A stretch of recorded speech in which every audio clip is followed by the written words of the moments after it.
Good evening everyone, एक बार फिर से स्वागत है आप सबका इस क्लास में। चलिए स्टार्ट करते हैं इस क्लास को। देखिए, आज के इस क्लास में हम लोग पढ़ेंगे 3.1। या चैप्टर के नाम से नहीं पढ़ोगे फिर भी मजा आएगा। 3 तरीका से हम लोग बना चुके हैं। जैसे कि यहाँ पे आप ध्यान दीजिए, पहला था प्रतिस्थापन, ठीक है। दूसरा है आपका विलुप्तीकरण या विलोपन कह सकते हैं। और तीसरा है वज्रगुणन,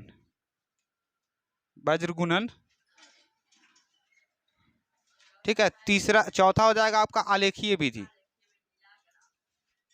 आलेखीय, ठीक है, या ग्राफ इसको बोल सकते हो, ठीक है। वैसे तो समीकरण को सॉल्व करने का 3 ही तरीका से किया जाता है, समझे। 2 चर वाले रैखिक समीकरण, प्रतिस्थापन, विलोपन और वज्रगुणन।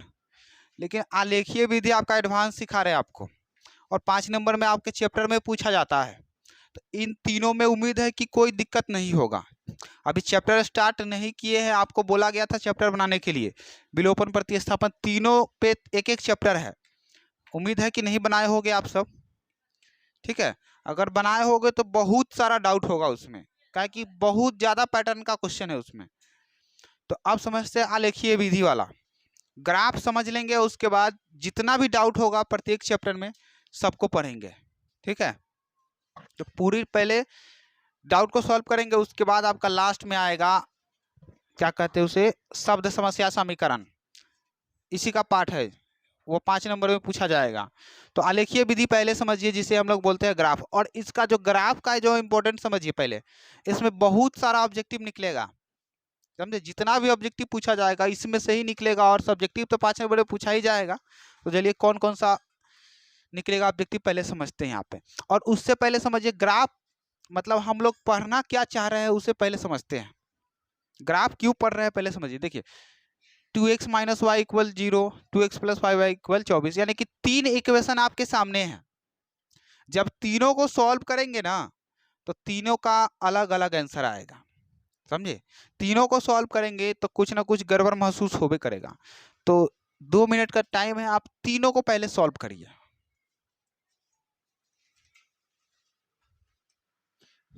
चलिए देखिए पढ़ने वाले हम लोग क्या है, मतलब ग्राफ अगर क्यों पढ़ रहे हैं ये पहले समझना होगा। किस लिए पढ़ रहे हैं अभी तुरंत समझ में आ जाएगा। देखिए इसमें होगा क्या क्या, 3 इक्वेशन को अगर सॉल्व करते हैं ना तीनों को, तो तीनों में कुछ ना कुछ अलग आएगा। पहले तो आप क्या करो, इसमें देखिए क्या 2 और 2 बराबर है ना। केवल अगर जोड़ देते हो, घटा देंगे दोनों को, अगर केवल घटा देते हैं तो कट जाएगा। तो क्या करेंगे, equation 1 minus equation 2, equation 1 minus equation 2, मतलब समीकरण 1 में से समीकरण 2 को घटा देंगे, 1 माइनस समीकरण 2। तो 2x ऊपर वाला minus Y equal 0, 2x + 5y = 24, घट जाएगा, माइनस माइनस कैंसिल, माइनस। देखो 24 -1y और -5y, तो -6y हो गया, और -24 रह गया, रहेगा ना। -24 बटा -6, तो किसका 7 आया था, 1 और 5 7 आ गया था, किसी का, तुम्हारा ही आया था। तो 6 चौका 24, और दोनों माइनस कैंसिल होगा, y का मान क्या आया, 4। अब y का मान अगर इक्वेशन फर्स्ट में डाल देते हो तो देखिए 2x - 4 = 0, यानी 2x = 4, x का वैल्यू कितना आया, 2। पहला इक्वेशन एकदम सही है, आंसर आ गया मेरा। y का मान 4 आ गया, x का मान 2 आ गया, इक्वेशन आराम से बन गया। चलिए अब इसको देखिए, इसमें क्या दिक्कत है। तो आप पहले बात को समझिए, इसमें 2 गायब है ना, 2 गायब, 2 गायब है, चाहे कुछ भी गायब रहे, छोड़ो। इसको 2 के बराबर, पहला दोनों को बराबर पुराने के लिए 2 से गुना करेंगे। तो इसमें क्या करेंगे, समीकरण फर्स्ट है, समीकरण सेकेंड है, इसमें 2 से गुना कर दो। तो इक्वेशन 1 × 2, 1 से 2 में गुना कर दिए, और घटा देंगे समीकरण 2 को, तो कितना, 2x + 2y, 2 दूना 4, कितना 2x + 2y = 6। क्या करना है, घटाना ना, तो माइनस माइनस माइनस, देखिए पूरा कट गया, माइनस। तो यहाँ पे कुछ समझ में आ रहा है, क्या आ रहा है समझ में, कुछ नहीं आ रहा है, कुछ नहीं आ रहा है समझ में, समझे। देखिए एक्स और वाई जब दोनों कट गया तो भाई वैल्यू किसका निकालेंगे, किसी का तो वैल्यू नहीं निकलेगा, नहीं ना निकलेगा। तो एक कंडीशन ये हो गया। अब इसीलिए ग्राफ को पढ़ेंगे कि भाई इसका मतलब क्या हुआ, इसीलिए ग्राफ को पढ़ेंगे। ठीक है, अब इसको देखिए, इसको क्या करेंगे, इसमें भी केवल 2 से गुना कर देंगे तो कट जाएगा ना। इसमें 2 से गुना करके क्या करिए, घटाइए 2x प्लस 2y, 2 दूना 4, 2x plus 2y equal 4, minus करिए, minus minus minus cancel, cancel, ये भी कट गया, मतलब पूरा कुछ खत्म हो गया, 0 0 हटाओ ना, सारा कुछ खत्म है। देखिए 3 कंडीशन आपके सामने आया कि नहीं आया। ग्राफ अभी कभी भी ऐसा क्वेश्चन बनाए थे, नहीं मिला था। ग्राफ में आते आते इस तरह का क्वेश्चन मिल गया कि नहीं मिल गया। तो इसीलिए ग्राफ को पढ़ते हैं, क्योंकि इसमें x का मान निकल गया, y का मान निकल गया, लेकिन इसमें क्या हुआ, x y दोनों कट गया, अचर पद का वैल्यू है कि नहीं है, -2। लेकिन इसमें क्या हुआ, तीसरा वाले में पूरा कुछ कट गया, कुछ है ही नहीं, क्या इसमें कुछ नहीं ना है। तो देखिए क्या होता है, अब बताते हैं आपको। तो तीनों इक्वेशन को आप सोल्व कर लिए है ना, नहीं किए एक बार नोट करिए, यहीं तक रखिए। उसके बाद अब चलते हैं ग्राफ में, यानी आलेखीय विधि में, उसके बाद समझ में आएगा कि इसका मतलब क्या है। ठीक है, नोट करिए। चलिए बढ़ते हैं।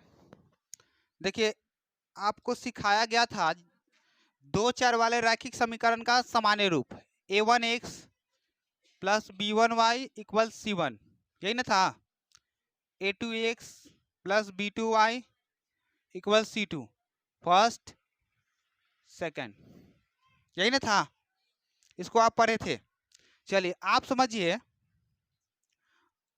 इसमें करना क्या है, जैसे कि मान लीजिए a1 by a2 equal b1 by b2, यही बराबर नहीं है, मतलब a1 by a2 equal not b1 by b2। ठीक है, इस कंडीशन में हल क्या होगा से मालूम है आपका, हल का मतलब हल, एक कंडीशन ये हो गया, दूसरा कंडीशन देखिए a1 by a2 b1 by b2, देखो a b c 3 चीज है कि नहीं है। चलिए a1 by a2 equal b1 by b2 equal c1 by c2। ठीक है, अब मान लीजिए पहला बराबर नहीं है, अब फिर अब मान लीजिए पहला बराबर नहीं था, अब मान लीजिए कि ये बराबर नहीं है। ठीक है, दूसरा कंडीशन, फिर तीसरा। अब एक बार मान लिए कि पहला बराबर नहीं था ना, फिर उसके बाद इसमें दूसरा बराबर नहीं था, फिर एक कंडीशन आप और देख लीजिए कि मान लीजिए तीनों बराबर हो जाए, 3 कंडीशन होगा ना, a1 by a2 equal b1 by b2 equal c1 by c2, तीनों कंडीशन हो जाएगा ना। तो इसमें आपको चेक करना है कि भाई हलों की संख्या क्या, हल का मतलब सॉल्यूशन। ठीक है, हल का मतलब होता है सॉल्यूशन। यहां से देखिए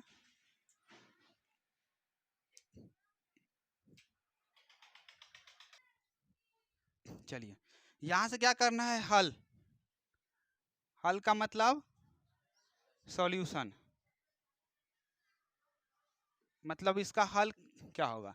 देखिए तो इस कंडीशन में ध्यान दीजिए, पहला a1 by a2 equal b1 by b2, मतलब पहला अगर बराबर नहीं तो इस कंडीशन में होता है अद्वितीय हल, समझे। अद्वितीय हल, अद्वितीय हल का मतलब होता है एक हल, अद्वितीय का मतलब होता है एक हल, समझे। चलिए अब इस कंडीशन में अगर तीसर का बराबर यानी कि दूसर का बराबर नहीं है, पहला बराबर नहीं रहेगा तो क्या कहेंगे, अद्वितीय हल यानी कि एक हल। ठीक है, और क्या रहेगा, अगर दूसरा वाला बराबर नहीं रहेगा तो इस कंडीशन में कहेंगे कोई हल नहीं, कोई हल का मतलब नो, कोनो हल नहीं होगा इसका, कोई हल नहीं।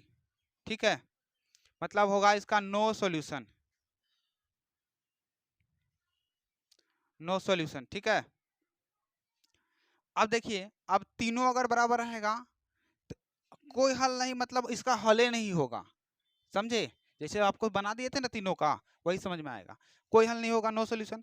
अब इसमें क्या होगा, जब तीनों बराबर है तो इस कंडीशन में होगा अनंत हल यानी अनेक हल। ठीक है, अनंत हल, अनंत का मतलब समझते हो ना, अनेक हल मतलब इनफाइनाइट सॉल्यूशन, इनफाइनाइट सॉल्यूशन। ठीक है, इनफाइनाइट सॉल्यूशन, बात को समझे। अब इस कंडीशन में अद्वितीय हल में आलेख कैसा होगा, आप बात को समझिए। हल तो हो गया, अब इसमें पूछा जाएगा आपका आलेख। तो जब अगर, हाँ क्या नहीं दिखेगा, चलिए कोई दिक्कत नहीं है। अब इसका आलेख पूछा जाएगा आपसे, तो आलेख होगा इसका प्रतिच्छेदी रेखा। इसको क्या बोलते हैं, ये जो है ना आपका क्रॉस वाला सेक्शन, इसको बोलते हैं प्रतिच्छेदी।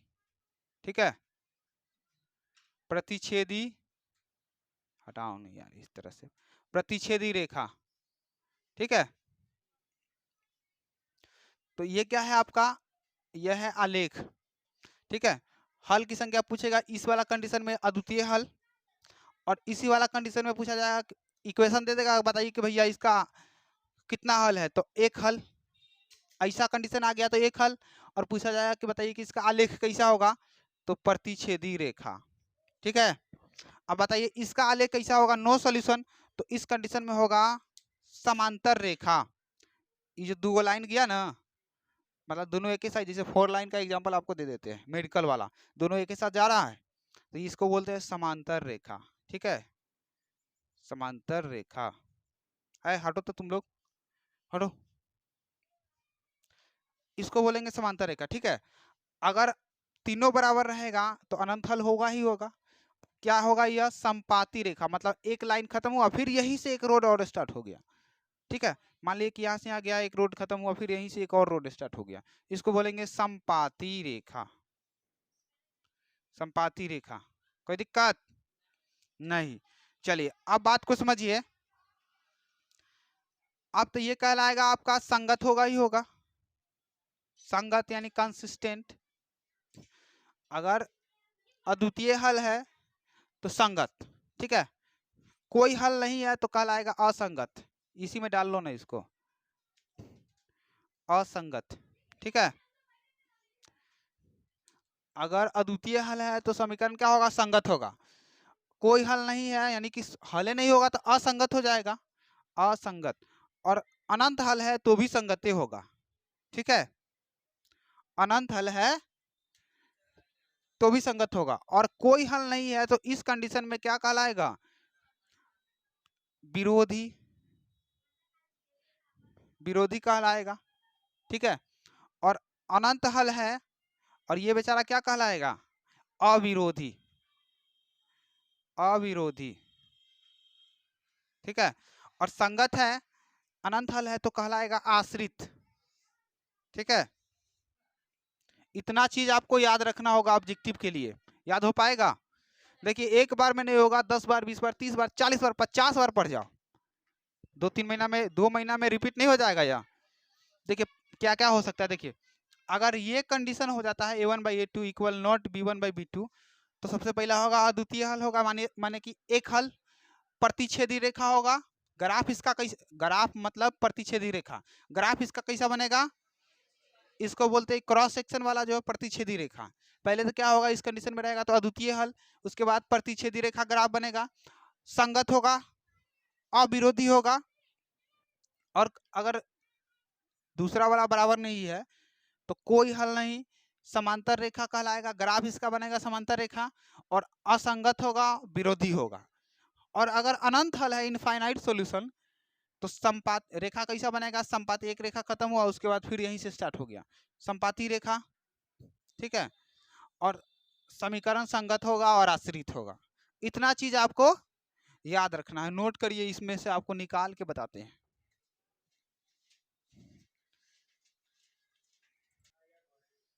चलिए देखिए, देखिए क्वेश्चन जब सॉल्व करते हैं ना, ये वाला जो कुछ तीनों को सॉल्व कर लेंगे, अपने आप क्लियर हो जाएगा कि यह किस लिए बना है। पहले तो इक्वेशन को सॉल्व किया है तो पता चल गया कि हाँ इसका आंसर आया, इसका मैंने किया, इसमें 2 कट गया, इसमें 3 कट गया, तो क्यों कटा पता चलना जाएगा। देखिए अब पहला में तो पहले ध्यान दीजिए, इसमें इक्वेशन जो है यह A1 B1 C1 है, A2 B2 C2 यही ना है।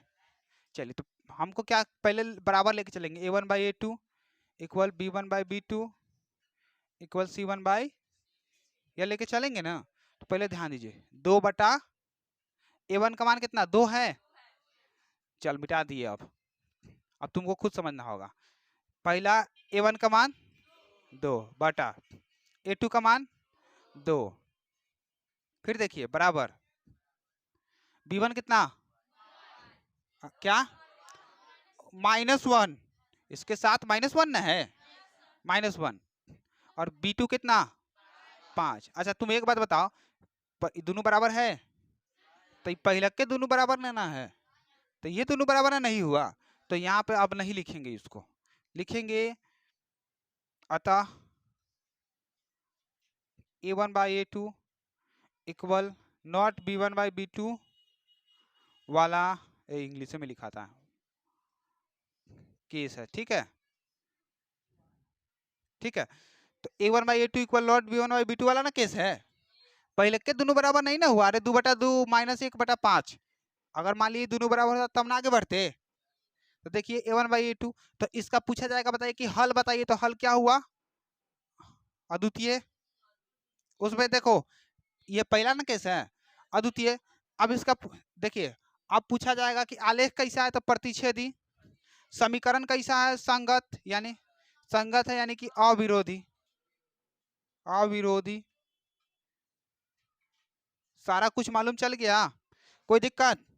पहले तो चेक कर लिए कि पहला दोनों बराबर नहीं है, ये वाला केस है, तो समीकरण हो गया आपका अद्वितीय, आलेख कैसा होगा प्रतिच्छेदी रेखा, संगत हो जाएगा और अविरोधी हो जाएगा, ठीक है। तो इस तरह से दे देगा, कहेगा कि बताइए निम्नलिखित में क्या है, यह संगत है, असंगत है, अविरोधी है या क्या है, 4 को ऑप्शन दे देगा, तो पता चलना जाएगा निकाल के। चलिए ठीक है, नोट करिए इसको, अब सेकंड को देखते हैं। चलिए आगे देखिए, पहला वाला तो सॉल्व हो गया, अब दूसरे वाले को देखिए। अब x + y = 2, 2x + y 2y = 6, A1 कितना है इसमें,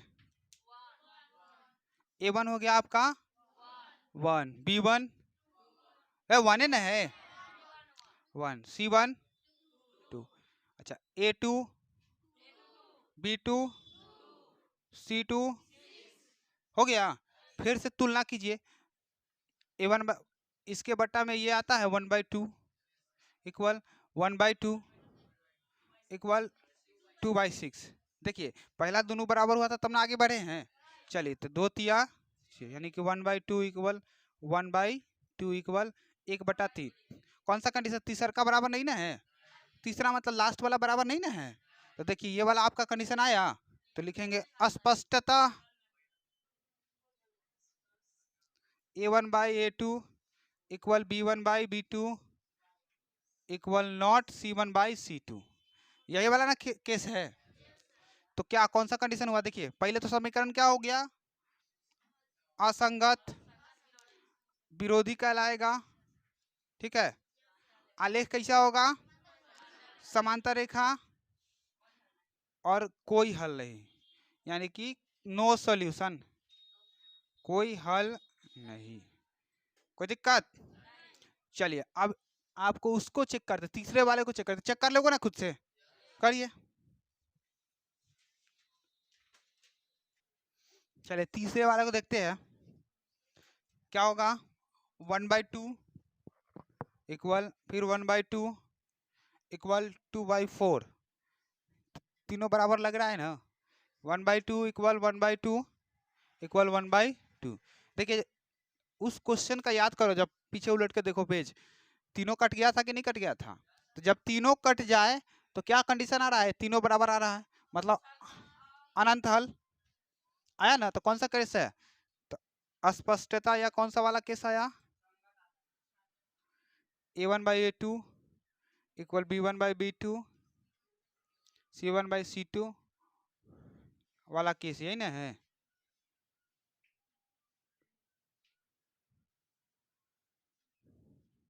ठीक है, क्या हो गया? पहले तो कहलाएगा क्या? संगत, आश्रित, अनंत हल और आलेख होगा संपाती रेखा। ठीक है, तीनों चीज आप बोल सकते हो ना। तो किसी भी चीज का पता करने के लिए कहा जाए, किसी भी इक्वेशन का आप कर सकते हो। चलिए, तो क्वेश्चन तो भी समझ गया। चलिए, अब क्वेश्चन आपको देते हैं बनाने के लिए किस तरह से पूछा जाता है। पूछा तो इसी तरह जाएगा, लेकिन लिख के किस तरह से आएगा आपको समझाते हैं। चलिए ध्यान दीजिए, देखिए इस क्वेश्चन को आपसे 2 नंबर में भी पूछा जाएगा और 1 नंबर में भी पूछा जाएगा, तो पलक झपकते आप बना सकते हो। क्या देखिए, जैसे 9/18, ठीक है, 3/6, 12/24, ठीक है, तो 9 दूना 18, 1/2 हो जाएगा। 3 छक 18, 3 दूना 6 हो जाएगा। क्या 9 दूना 18, 3 दूना 6, 12 दूना 24। अब देखिए आपके सामने कौन सा केस है, तीनों बराबर है ना, तीनों बराबर। ये वाला case A1/A2 equal B1/B2 equal C1/C2, ये हो गया आपका। देखिए ये वाला केस हो गया। तो तीनों बराबर वाला में कौन सा केस है तो मालूम है, समीकरण संगत होगा, आश्रित होगा, अनंत हल होगा, संपाती रेखा होगा। इससे बाहर कुछ नहीं होगा आप। ठीक है, अब इसको आपके सामने चेक करके बताते हैं। देखिए ये कौन सा केस है, 5/7 -4/6। तो देखिए 2 दूना 4, 2 तिया 6, मतलब 2/3 आ गया, 5/7 और -2/3। पहले के दोनों बराबर नहीं ना है, फर्स्ट इसमें बराबर नहीं है, तो A1/A2 इक्वल नॉट B1/B2। तो कौन सा केस हो गया आपका, फर्स्ट वाला। संगत हो गया, विरोधी हो गया, अद्वितीय हल हो गया, प्रतिच्छेदी रेखा हो गया। ठीक है, चलिए अब तीसरे वाले को सॉल्व करते हैं आपके सामने। इसको देखिए 6/2 -3/-1, ये ना होगा। फिर क्या है उधर, 10 है, 10 है कुछ, 10/9, यही ना है। देखिए 2 तिया 3 और माइनस मतलब 3 होगा, प्लस में 3 होगा। क्या माइनस माइनस कैंसिल हो जाएगा, तो फिर भी 3 बचेगा। 3 बराबर कितना, 10/9। मतलब कि देखो यहाँ पे पहले का दोनों बराबर है, ये दूसरा वाला आपका बराबर नहीं है। कौन सा केस हो गया, ये वाला, यानी कि A1/A2 ये वाला हो गया। चलिए B1/B2 इक्वल नॉट C1/C2। देखो आप खुद से बनाओगे ना, मजा आने लगेगा बनाने में, आराम से आंसर आएगा आपका। ठीक है, कोई दिक्कत नहीं है। चलिए अब इससे थोड़ा सा 2 नंबर में जो पूछा, ऑब्जेक्टिव में भी ये पूछ लिया जाएगा, लेकिन वो भी ऑब्जेक्टिव में भी पूछा जा सकता है। चलिए उस टाइप को भी आप समझते हैं। एक बार फिर से बोर्ड साफ करिए आप।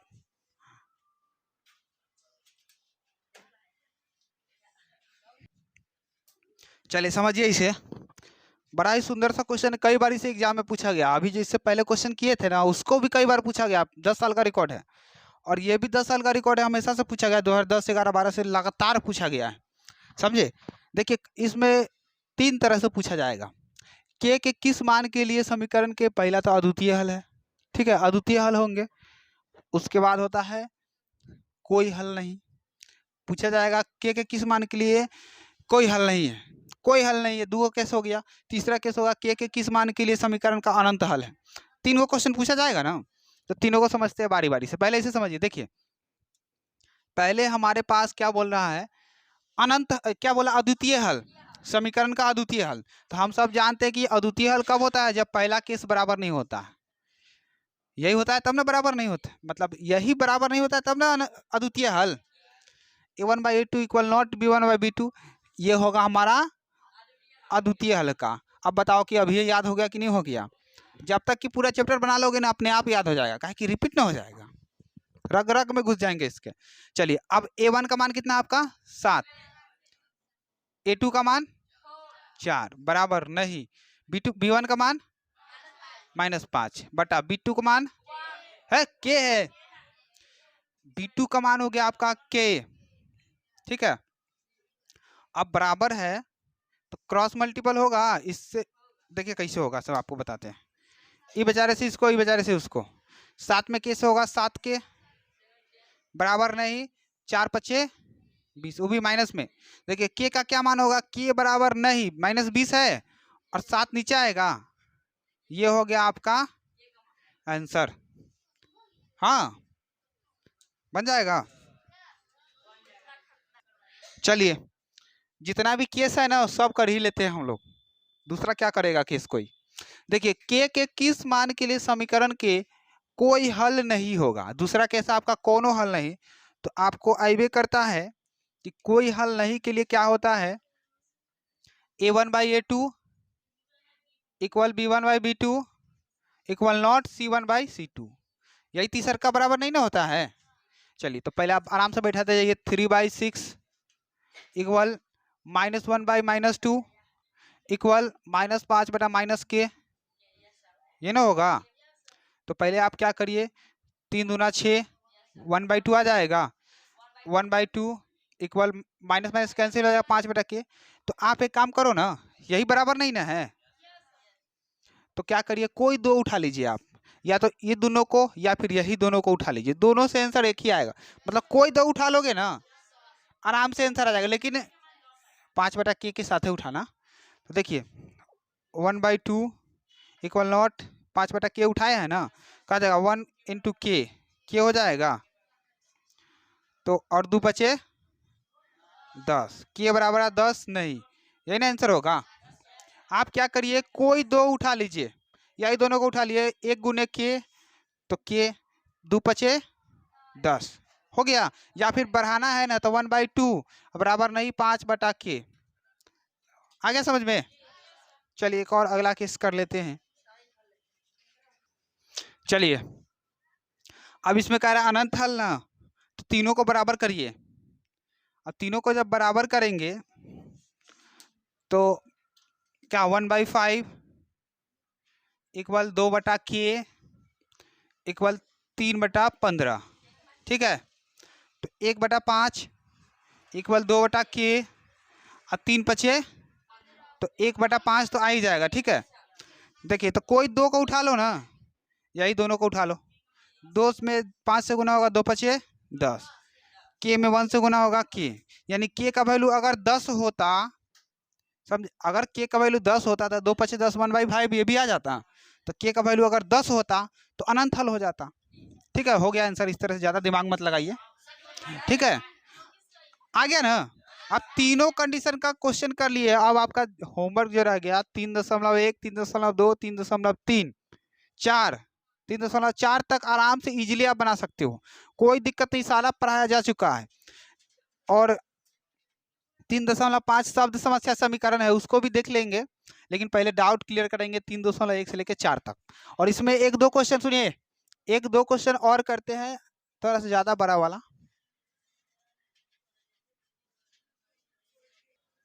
चलिए यहाँ पे इस क्वेश्चन को समझिए। इसमें ए और बी दोनों का मान निकाला है कि किस मान के लिए समीकरण का अनंत हल होगा। ठीक है, अनंत होगा तो यहाँ पे हल आप लिख लीजिए, हल होगा। तो यहाँ पे क्या करिए, देखिए ए का वैल्यू यहाँ पे आपका पूरा आ जाएगा, ठीक है। बी यहाँ पे -3 आ जाएगा, A1 B1 C1, ठीक है। तो यहाँ पे क्या हो जाएगा, और यहाँ पे A2 का वैल्यू 3, B2 का वैल्यू यहाँ पे हो जाएगा ये C, ये हो जाएगा। कोई दिक्कत है भाई, x का गुणांक ना होता है तो x का गुणांक जो दे देगा वही ना a का मान होगा। चलिए तो 2a - 1/3, क्योंकि तीनों बराबर होना चाहिए ना, A1/A2 equal B1/B2 equal C1/, अनंत हल के लिए यही केस लेके ना बनाएंगे। चलिए अब क्या करिए, -3 अपॉन B - 2 इक्वल 5/, कोई दिक्कत है क्या इसमें, वैल्यू डालने में नहीं होगा। चलिए अब इसमें क्या निकालना है, ए और बी दोनों का मान निकालना है ना। तो एक बार क्या करिए, आप ये ले लेंगे इसके बराबर, ठीक है। अरे भैया इसमें ए का वैल्यू है, अगर ये दोनों को ले लेते हैं तो गुणे हो जाएगा, ए और बी दोनों आ जाएगा, ठीक है। अब इसको और इसको ले लीजिए, ठीक है, पहलका से इसको, फिर इसको और इसको ले लेंगे एक बार। तो 2a माइनस, देखिए 2a माइनस 1/3 इक्वल 5/3, इसको ले लिए। फिर एक बार अब इसको और इसको ले लीजिए, ठीक है। -3/b minus 2 equal 5/3। अरे कोनों को कोनों ले लेंगे ना, फिर भी आंसर आएगा, लेकिन समीकरण के रूप में आएगा तो लंबा हो जाएगा। क्रॉस मल्टीपल करिए, 3 दूना 6a -3 और 5 तिया 15, यानी कि 6a बराबर कितना 15, और ये आएगा इधर +3, तो 6a इक्वल 18, यानी कि a इक्वल 18/6।